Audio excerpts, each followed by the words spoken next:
I'm Peter Fuggle. I'm Clinical Director here at the Anna Freud Centre, and I've worked with children and their families for about 30 odd years.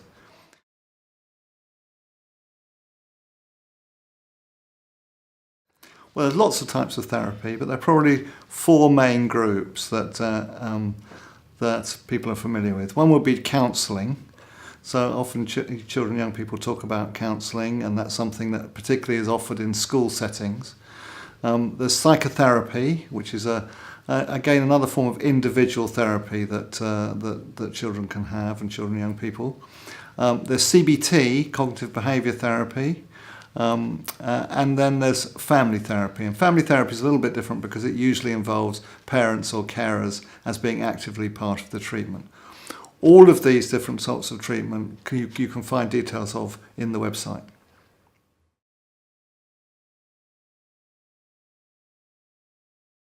Most therapies have quite a lot in common. So most therapy sessions are often between 45 minutes to an hour. Sometimes family therapy sessions are a little bit longer because there's a little bit more involved with more people in the room. But usually they're of that sort of duration.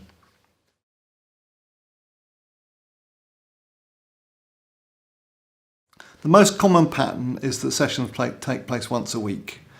So if one is doing therapy for 12 sessions or 14 sessions, that would usually take about 12 or 14 weeks. Some therapies are a little bit more spread out. So family therapy, you might be attending once every 2 to 3 weeks, so it's a little bit less frequently.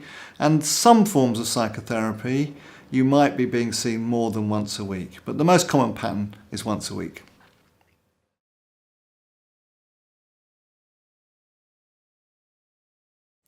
Mostly therapy takes place in therapy centres or what we call CAMS, which is Child and Adolescent Mental Health Services, where those are based. So they would have rooms specially allocated for therapy, and those rooms are set out in a particular way to try and provide a calm environment where children and families can think and communicate easily with each other. Some forms of therapy are offered in a more community-based way, so there can be what's called outreach teams, which go out and meet with children in their homes or in community places like cafes and stuff, where children and families may feel at ease in order to be able to meet with a therapist or an outreach worker. But those sort of community-based approaches are a little bit less common. The most common form of therapy is offered in a therapy centre.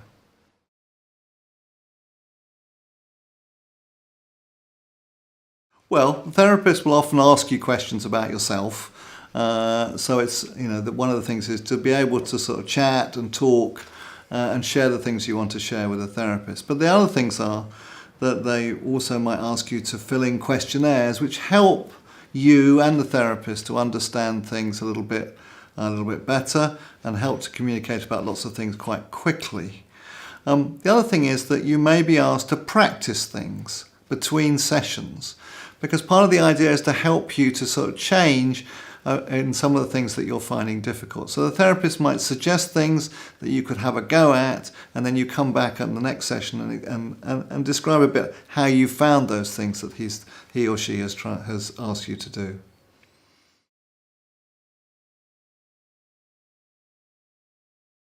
One of the important things is to agree at the beginning what the whole purpose of the therapy is.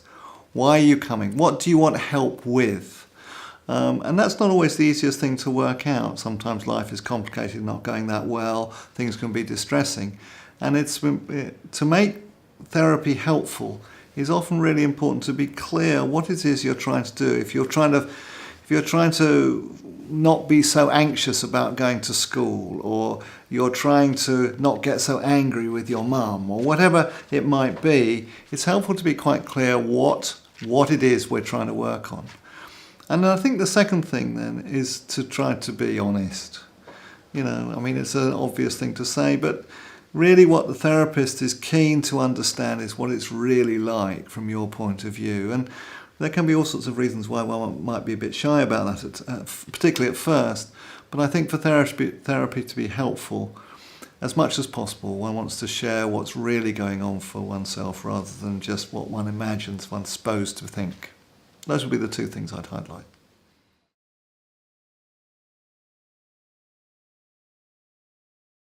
I guess there might be different reasons why one is struggling to attend therapy sessions. Some of them can be practical, like you've got the journey to get to the therapy, the time of the therapy. These kind of things can make it difficult to attend reliably. So the important thing is, if you're finding practical barriers to coming, you need to discuss this with your therapist, discuss it with your parents or carers, so that they can help you to overcome those barriers. Sometimes, for example, it might clash with things that you need to be at school, or school might not be felt to be very supportive of you coming, and you need some help with that. That's not something you want to have just as your own problem. But there can be other reasons why you're struggling to attend a therapy. And this is more to do with the fact you might be feeling the therapy isn't all that helpful to you, that you feel a bit unmotivated, that it doesn't make you feel better, you're not quite sure what the purpose is, all sorts of things like that. These are really important to try to address, because if one doesn't really sort that out, then there isn't much point in continuing to attend. And so that in some ways the young person is right to be struggling. What's the point? So they need to discuss this with their therapist. They can discuss it also with their parents and carers as well, because they're all aiming to be helpful to the young person to try and make the therapy effective. So it's important matters to discuss.